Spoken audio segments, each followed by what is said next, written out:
Серафим от Йордан Йовков. Един чудноват човек, нито селянин, нито гражданин, дрипав, окъсан, идеше към Еньовото кафене и сам си Еньо седнал отпред кафенето на сянка, не можеше да го познае кой е. Посред лято в тая страшна жега, този човек беше навлякал дълго зимно палто, като попско расо. На главата му беше нахлузено смачкано бомбе, а краката му бяха обути в цървули. Най-често очите на Еньо се връщаха върху палтото на непознатия. Едно време то ще е било синьо, ще да е било от един плат, но сега нищо не личеше. Уръфано, разнищено, навред надупчено, навред кърпено. И между безбройните разноцветни кръпки най-много се хвърляха на очи 2-3 много големи, взети сякаш от чувал или най-проста аба и лепнати както дойде, с един едър шев и избелели конци. Човекът додаде на 2-3 крачки и се спря.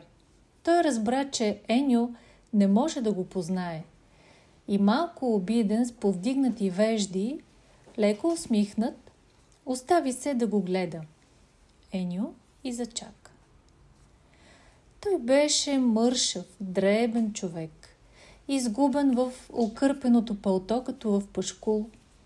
Лицето му беше сухо, черно с рядка черна брада, очите му като у пияниците или у хора, които не си бяха доспали, бяха влажни и замъглени. Еньо продължаваше да гледа втрещено, непознатия се усмихваше все повече. „Абре, Серафиме, ти ли си?“ извика най-после Еньо. „Ух, да те убие, здраве да те убие, не мога да те позная, бре!“ „Аз съм бай, Еньо, аз съм, натурален като жив, тъй да се каже.“ „Аз пък рекох, че е таласъм. Помислих, че плашилото от даска от Тодоровата бахча иде насам. Да те вземат, мътните да те вземат. Мисля си, какъв ще е този изпаднал германец?“ Серафим се засмя тихо, беззвучно, като поклащаше глава. Той подпря на пейката тояшката си, сне и чувалчето, което носеше на рамото си. Всяка година, а понякога през година или през 2, той се появяваше по тия места на Гергьов ден или по Димитров ден, когато слугите сменят господарите си.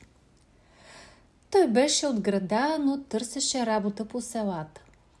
Можеше да работи само лека, маловажна работа. На някоя мелница се представяше да храни свинете, да чисти обора на някой хан или пък пасеше 1-2 добитъка. „Къде беше той лято?“ попита го Еньо. „Рано си напуснал. Щъркелите още не са си отишли. Къде беше?“ „В Белица бях той лято. На една керемидарница. Има един панайот там, кермекчия. При него бях. Керамидите му пазех.“ Той говореше ниско, като че се боеше да не го чуе някой, с разширени и очудени очи. А после изведнъж се засмиваше и между посинелите му устни светваха зъбките му. „Сухо беше това лято“, продължи той. „Добра стока изкараха хората. Ама и берекетия на тъй по селата беше добър. А нашите българи, бай Еньо, кога имат пари, къщи правят. Като мина Харманче, като дойдоха уния турулаци с талигите и взеха, що керамиди имаше. Взеха ги, така ли? До една. 3 големи колелета бяха. Свършиха се. И чорбаджията Панайот. Нямам кай нужда от пазач, бай Серафиме. Свободен си. Даде ми хака и отряза ми квитанцията, тъй да се каже.“ Като каза това, Серафим се усмихна и тъй като беше съблякал палтото си, стоеше сега мъничък, слабичък. Щом остави палтото на пейката, той тоз час се попипа над кръста по пазвата. Еньо разбра, че там някъде е скътал парите си. Че вземи да си купиш едно палто? Посъди го строго Еньо. Все трябва да си изкарал някоя пара. Да си купиш едно палто. Ща, бая Еньо. Едно палто ще си купя. Ще си купя, защото това вече за нищо не го бива. Той погледна палтото и се усмихна. Тъй да се каже, добро е за музея. Седни да си починеш, каза Еньо. След той стана и влезе в кафенето. Колкото можеше да се види през вратата, вътре в кафенето беше дълбоко и хладно.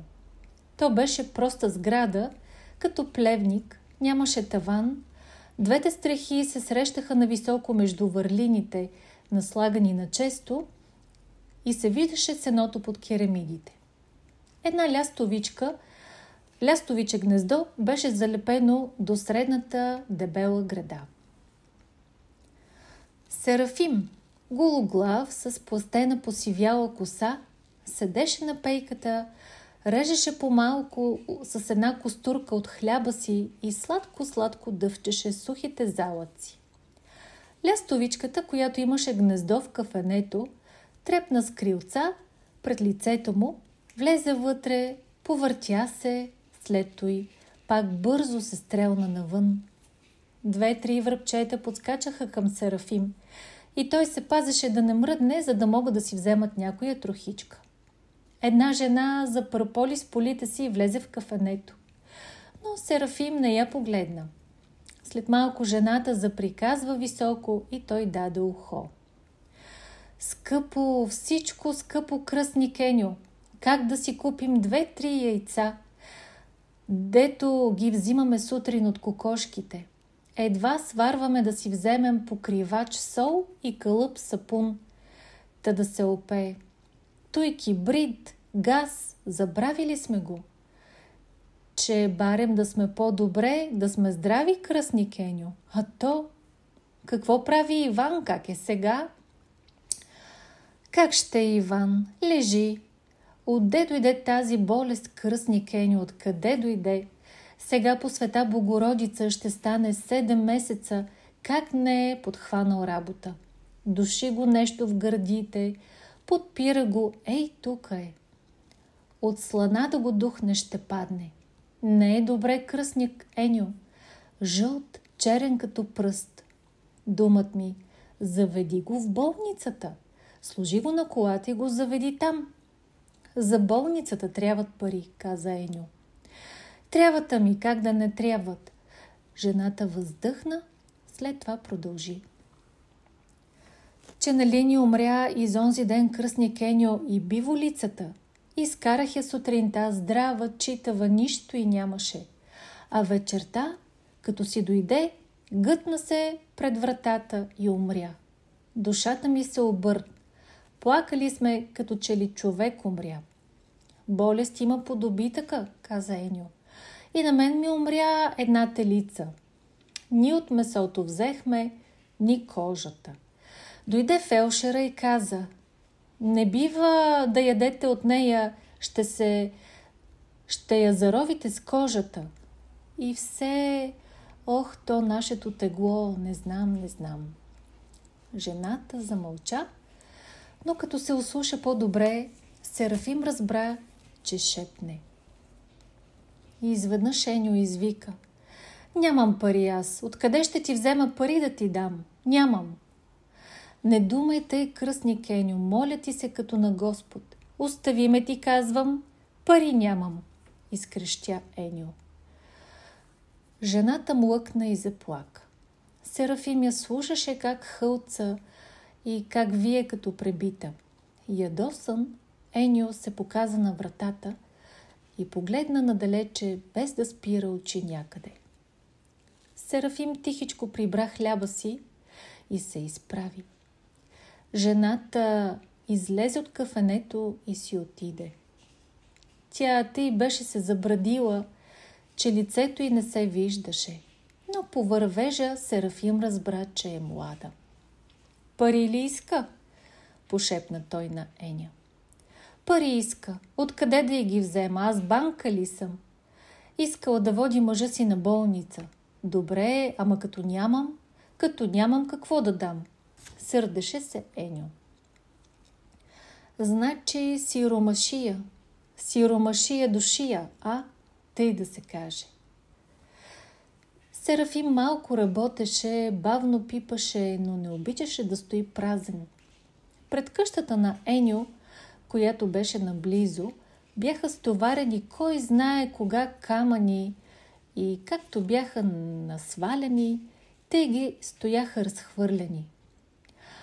Серафим се прибра на едно място и ги нареди.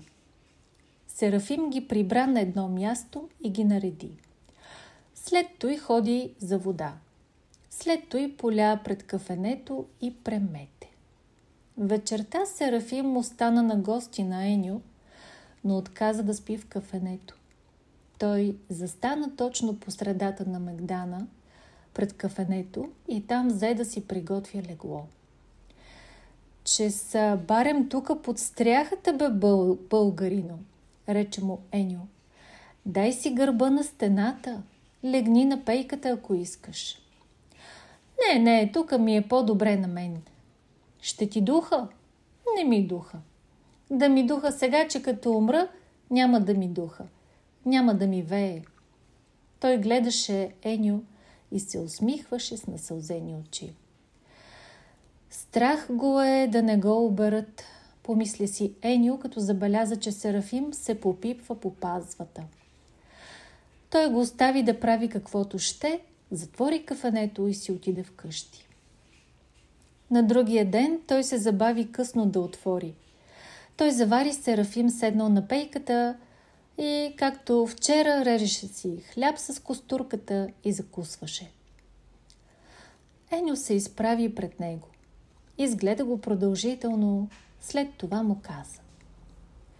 Ти какво си направил? Че какво да съм направил? Никому нищо не съм направил, кротко отвърна Серафим. Дал си пари на Павлина, онази, дето снощи беше тука, дето от мен пари искаше. Аз сега бях от тях. Тя ми каза, как тъй даваш пари на човек, когато не познаваш? Че може да те излъже, може да не ти ги върне. Ще ми ги върне тя. Нека заведе мъжа си на болница. Може да му помогнат докторите. А пък моите пари ще ги върне. На нас помежду ни условието знаеш ли как е? Когато Господ на нея и тя на мене. Аз не бързам. Еньо прехапал сни, замълча. А пълто? С какво ще си купиш пълто? Каза той. Че нали имам пълто? Ето го. Серафим взе пълтото от пейката и го разгъна. Хубаво си е то моето пълто. Нищо му няма. Той се усмихна и леко поклащаше глава, като че броеше кръпките или като че си спомняше нещо. 10 и повече години има, откакто се кани да си купи пълто. Докато беше млад, каквото изкараше, изпиваше го. Сега вече не пиеше, защото твърде не беше здрав. Но често даваше някому парите си, както ги беше дал тази сутрин на Павлина. От тогас на пълтото му взеха да се явяват тия големи кръпки от сива аба. Хубаво си е то, моето пълто, продължи той с някаква особена радост в гласа. Аз като го позакърпя пак, ще прекарам с него и тази зима. Пък ако ми е писано, с него може и пред Бога да се явя. То там, на онзи свят, това пълто може да ми помогне. Може пък там да ми дадат ново златно пълто, тъй да се каже, скъпоценно. Серафим говореше на Еньо, но не го погледна. Той пусна пълтото на коленете си, позагледа се пред себе си и се усмихна.